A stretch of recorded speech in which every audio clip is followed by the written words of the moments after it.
네, 한미양국이 미 전략자산의 순환 배치를 확대하고 다양한 억제 방안에 대해서 협력을 강화해 오기로 했습니다.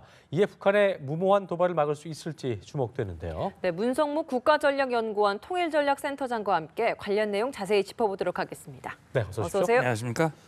자, 미국 전략자산의 한반도 전개가 상시 배치 순으로 강화된다. 일단 이게 어떤 의미이고 또 어떤 전략자산들이 들어오게 되는지 좀 짚어주시죠. 먼저. 네, 전략자산이라고 하는 것은 미국이 가지고 있는 전략 무기들을 얘기하는 것이죠. 네네. 미국은 한국에 대해서 핵 우산을 제공하고 있고 핵 우산을 구체화하기 위해서 미국이 가지고 있는 전략 자산들, 핵무기를 포함해서 미사일이라든지 또 해공군 자산들 이런 것들을 통해서 동맹국인 대한민국을 방어해주겠다라고 하는 것이 미국의 이제 한반도를 향한 방위 공약 또 확장 억제거든요. 근데 그걸 구체화시키기 위해서 그러면 미군이 가지고 있는 전략 자산을 우리는 상시 배치를 해서 북한이 어떤 도발을 하더라도 틈새가 없도록 상시 배치를 해달라고 요구를 했는데 미국이 좀 난색을 표명을 했죠. 왜냐하면 상시 배치라고 하는 것이 여러 가지 제한점들이 있을 수 있거든요. 미국의 첨단 무기들이 한반도에 와서 늘 위치하기에는 여러 가지 부대 시설이라든지 정비 지원이라든지 이런 제한들이 있기 때문에 그래서 이번에 이제 합의된 것은 그런 순환 배치를 확대해서 상시 배치와 거의 버금가는 수준으로 배치의 이 순환 배치의 빈도나 강도나 이런 주기를 늘리겠다. 그리고 순환 배치되는 무기의 수준도 좀 더 강화시키겠다 하는 그런 내용이 이제 합의가 됐어요. 특히 주목되는 부분은 한국이 원하는 그때 언제라도 전략 자산을 전개하도록 하겠다라고 하는 것인데 그동안 북한이 도발할 때마다 공개적으로 미국의 전략 자산들이 한반도에 전개가 됐죠. 그 대표적인 것이 죽음의 백조라고 불리우는 B-1B. 랩터. 이제 B-1B가 전개된 적이 있었고, 랜서죠. 그 외에 이제 F-22라든지 그 랩터죠. 그 다음에 F-35 최근에 스텔스. 우리 대한민국 공군도 이제 도입 예정이죠. 그래서 이런 공군 자산들 외에도 최근에 보면 핵추진 항모 강습단이 왔죠. 그다음에 핵추진 잠수함도 왔다 갔지요. 그래서 이런 일련의 전략 자산들을 한반도에 배치를 그동안 해왔는데 사실 대개 2, 3주 간격으로 왔다 갔다 하고 그래서 잠깐 왔다가 선회하고 가는 것이나 아니면 이번에 레이건 항모와 같이 와서 며칠 동안 이 기지에 정박하는 거라든지 이 모든 것들을 합쳐서 이런 배치를 확대해 나간다라고 하는 것이 이번에 합의된 것이라고 봐야지요. 그렇군요. 그 상시 배치에 여러 걸림돌이 있다라고 이야기를 하시면서 거기에 이제 뭐 정비 비용이나 이런 문제도 좀 이야기를 해주셨는데 한국에서 뭐 유사시 뭐 우리 측에서 정비 비용을 부담을 하겠다라는 이야기도 좀 의사를 표명을 했습니다. 이 부분도 미국이 여기에 좀 적극적으로 동참을 하는데 좀 주요한 요인이 됐다라고 보십니까? 그렇죠. 이제 정비 외에도 뭐 필요한 유류가 있다면 그것도 지원할 용의가 있다. 다시 말하면 한반도 안보, 우리 대한민국을 지키기 위해서 미국 자산이 전개하는 과정에서 필요한 정비 소요라든지 또 필요한 유류라든지 결국 종합하면 비용이 되겠지요. 그런 것들을 우리가 일정 부분 부담을 하더라도 전략 자산의 배치의 빈도를 늘리고 수준을 강화한다고 하는 것은 북한의 도발을 억제하고 다시 말하면 북한 핵 문제를 해결하는데 순기능으로 작용하게 되기 때문에 아마 이번 한미 국방장관 회담에서 우리 측이 이런 부분들도 미치게 제의를 했고 아마 순환 배치의 확대를 결정하는 데도 일정 부분 또 영향을 미치지 않았을까라는 생각이 듭니다. 그리고 전략자산의 전개가 아까 말씀하신 대로 우리가 원할 때 할 수 있다는 점에서 좀 더 국민들 입장에서도 좀 안전한 느낌을 가질 수 있는 그런 부분이 아닌가 싶은 생각이 드네요. 자, 매티스 장관이 지난 주말 그 소용 국방장관과의 그 공동 기자회견에서 분명히 말을 하겠지만 북한이 실수해서는 안 된다. 북한은 절대 한미 동맹이 적수가 될 수 없다고 경고를 하기도 했는데 일단 저희가 봤을 때 전략무기, 미국 전략무기의 어떤 순환 배치 확대도 그렇고 어떤 효과, 실효성들을 좀 볼 필요가 있을 것 같아요. 그렇죠. 얼마만큼 효과가 있었지? 실제 매티스 장관이 그냥 현실 그대로 표현을 한 겁니다. 미국과 한국과 미국, 한미연합 이 군사력과 북한의 군사력, 북한이 아무리 핵미사일을 보유했다고 하더라도 그것이 비교가 되지 않는 것이죠. 그러니까 매티스 장관의 언급은 실수하지 마라. 이 얘기는 뭐냐면 한국과 또는 일본, 미국의 동맹국이죠. 그다음에 미국 본토, 뭐 괌을 포함해서 하와이 본토를 향해서 군사적인 도발을 한다는 것은 명백히 실수지요. 그리고 또 이걸 좀 확대 해석한다면 김정은이 끝내 미국과 국제사회의 요구대로 핵 포기를 하지 않는다면 결국은 김정은에게 실수가 될 것이다 라는 표현인데요. 역시 지금 미국은 북한에 대해서 군사적인 옵션, 다시 말하면 북한 핵 문제를 해결하기 위해서 우리는 모든 방법을 다 동원할 것이다. 그중에 군사적인 방법도 있다. 이건 이미 다 준비가 다 돼 있다라고 얘기를 했고 미국 트럼프 대통령도 우리가 준비되어 있는 것이 뭔지 알게 되면 깜짝 놀라게 될 것이다 라는 언급도 했단 말이죠. 그러니까 이 군사적인 옵션 내용이 구체적으로 뭔지 밝혀지진 않았지만 거기에는 어제 매티스 장관이 와서 얘기를 할 때 북한의 도발을 억제하고 그다음에 위협을 최소화시키기 위한 그런 조치들을 준비하고 있다.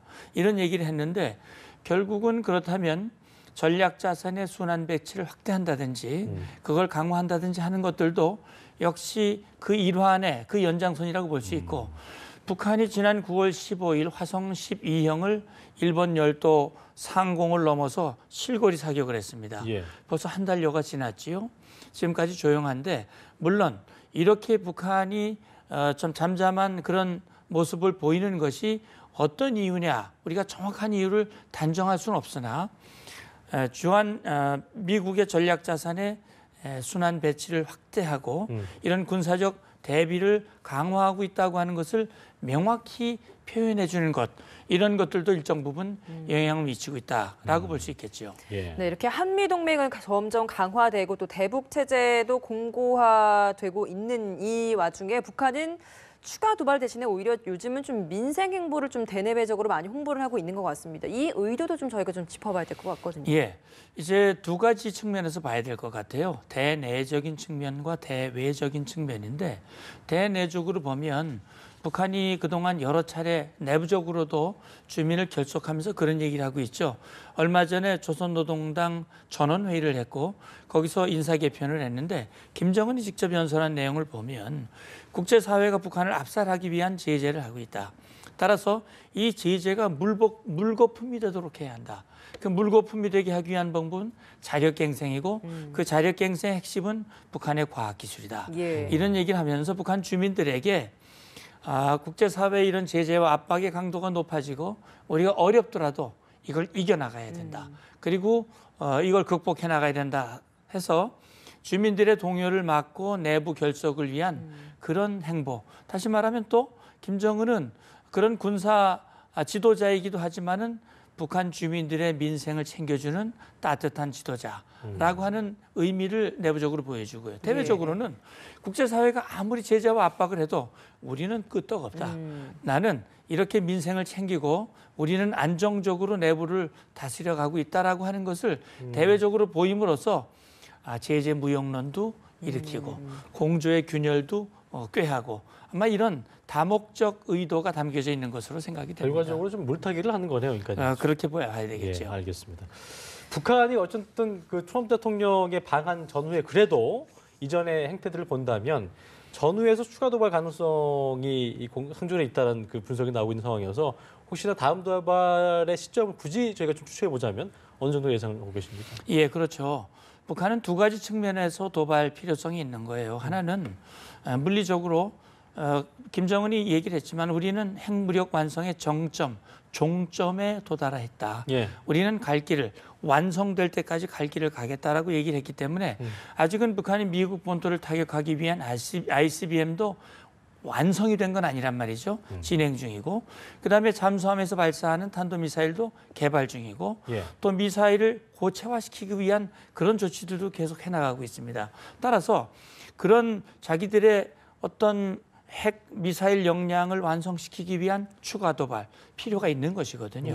그리고 거기와 함께 김정은이 공언을 했어요. 트럼프 대통령을 향해서도 얘기를 했고 정말 깜짝 놀란 그런 강한 모습을 보여주겠다고 이야기를 했기 때문에 어쨌든 뱉어놓은 말을 현실로 옮겨줘야 할 그런 필요가 있습니다. 그런 차원에서 봤을 때 그동안 10월 10일 그냥 지나갔지요. 이번에 중국 당대회도 지나갔습니다. 그렇다면 북한이 그동안 주요 정치 일정이나 계기 때마다 도발을 함으로써 자기들의 도발의 정치적 선전 효과를 극대화시켰다고 하는 점에서 봤을 때 이제 주목되는 일정은 트럼프 대통령의 아시아 순방입니다. 예. 일본을 거쳐서 한국, 중국을 가게 되죠. 한국은 7일 날 오게 되는데 그렇다면 그 전에 할 것이냐, 기간 중에 할 것인가, 그 이후에 할 것인가. 이제 이런 부분인데 어쨌든 북한으로서는 그 시기를 즈음을 해서 뭔가 존재감을 과시하고자 하는 그런 차원에서 도발을 하는데 지금 주목되는 부분은 과연 그렇다면 정말 전략적인 도발, 예를 들어서 추가 핵실험이라든지 예. 장거리 미사일 발사라든지 이런 도발을 과연 할 수 있겠는가? 아마 어렵지 않겠느냐 하는 것이 일반적인 관측인데 그렇다 하더라도 북한은 거리가 좀 짧은 미사일이라든지 예. 기타 그런 도발을 통해서라도 자기의 존재감을 과시하고자 하는 그런 시도를 할 가능성은 배제할 수 없다고 봅니다. 그렇군요. 지금 한미일 삼국 체제가 공고히 되고 있는 이 와중에 중국은 좀 아직까지 우리나라와 사드 문제를 기점으로 아직 화해 국면으로 접어들지 못하고 있다 보니 그렇습니다. 다음 달에 있는 10월 다음 달 이제 10일과 11일 날 에이펙 정상회의를 계기로 또 양자회담이 있기 때문에 그 이전에 좀 사드 문제를 해결하자라는 취지로 사전 물밑 조율을 지금 하고 있다라고 들려오고 있습니다. 뭐 이전에 좀 사드에 대한 문제가 좀 잘 해결이 되리라 보십니까? 좀 어떻게 보십니까? 예, 뭐 현재로서는 지금 흐르는 여러 가지 분위기를 봤을 때는 해결 가능성이 점점 높아지는 것 같습니다. 사실은 사드와 관련된 문제는 중국이 일방적으로 한 거거든요. 그러면 중국이 그냥 자기들이 걷어내면 되는 겁니다. 예. 그런데 자기들 체면이 있기 때문에 왜냐하면 그동안 중국은 늘 그렇게 얘기를 했거든요. 우리는 사드를 보복한 적이 없다. 중국 국민들이 자발적으로 했다. 그렇게 얘기를 했기 때문에 지금 상황에서 자기들이 무언가를 그냥 걷어내기는 아마 어려운 부분이 있을 거예요. 예. 사실 사드 문제를 제기로 해서 대한민국을 보복을 하는 것이 중국으로서는 뭐 한국에 대한 뭔가 자신의 불만을 표현하기는 할 수 있겠지만 그것 때문에 중국이 입게 되는 불이익도 적지 않습니다. 예. 막 그런 차원에서 이번에 중국 공산당 대회를 계기로 다시 말하면 시진핑 주석의 제2기 집권 체제의 출범을 계기로 해서 자연스럽게 분위기의 전환을 유도하는 것 같습니다. 그런 차원에서 지금 여러 가지 조짐들이 있지 않습니까? 통화 스와프, 한중 국방장관 회담, 또 이번에 에이펙을 전후로 해서 그렇죠. 아마 전반적으로 그런 것들을 해결해 나가기 위한 그런 노력들이 조치들이 이어질 것으로 그렇게 기대가 됩니다. 예. 뭐 그런 일환인 것 같은데 왕이 중국 외교부장이 외교부가 주최한 중국 외교부가 주최한 국제 자선 바자회에 참석한 노영민 주중대사를 직접 찾아와서 또 인사도 나누고 한중 관계 진전을 뭐 기대한다 말을 했다는데 네. 이게 그저 어떤 그 외교적인 행태 그냥 뭐 그저 그런 어떤 의례적인 행사한 그 어떤 그런 모습은 아니었을 테고 분명히 의미가 있어 보입니다 이 부분도요. 그렇죠. 사실 왕이 외교부장도 자기 단독으로 이런 행동을 하기는 어려울 거예요. 그렇죠. 제가 볼 때는 아마 중국 공산당 지도부에 어떤 일단 결정이 있었을 것이고 그런 틀 내에서 아마 움직임이 있었을 것으로 보이는데 어쨌든 왕이 외교부장이 신임 우리 주중 한국 대사를 네. 또 직접 본인이 찾아와서 한중 관계의 개선을 희망한다라고 얘기를 했고 또 그 과정에서 노영민 신임 대사의 역할을 굉장히 중시한다라는 그런 언급도 했습니다.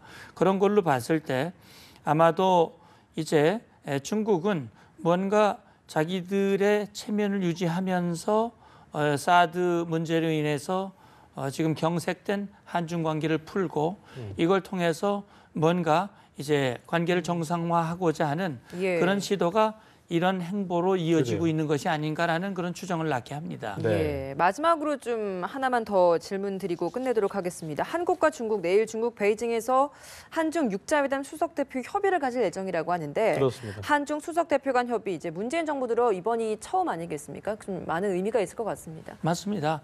그동안 뭐 사드 문제로 한중 관계가 얼어붙을 대로 얼어붙었었고 대화의 통로가 모두 막혔었죠. 예. 그런 상황에서 이제 한국, 중국 공이 육자회담 수석 대표가 새로 임명이 됐어요. 우리 이도훈 한반도 평화교섭본부장도 새로 임명이 되신 분이고 예. 또 중국의 쿵시안유 이 외교부 부장조리 우리로 말하면 차관보급이죠. 이분도 새롭게 임명된 분이거든요. 그런데 이번에 첫 만남이 이루어집니다. 물론 첫 만남에서 뭔가 실질적인 합의가 이루어지기는 어렵겠습니다만 그러나 만남 자체가 의미가 있고요. 그다음에 이제 시진핑 주석이 한국과 중국을 방문하기 직전에 만나는 것이기 때문에 아마 북핵 문제와 관련해서 뭔가 양국 간의 입장을 확인하고 조율하고 뭔가 공조 방향을 모색하는 그런 아마 의미 있는 자리가 되지 않을까 기대해 봅니다. 알겠습니다. 자, 지금까지 문성복 센터장과 함께 자세한 이야기 나눠봤습니다. 오늘 말씀 고맙습니다. 감사합니다.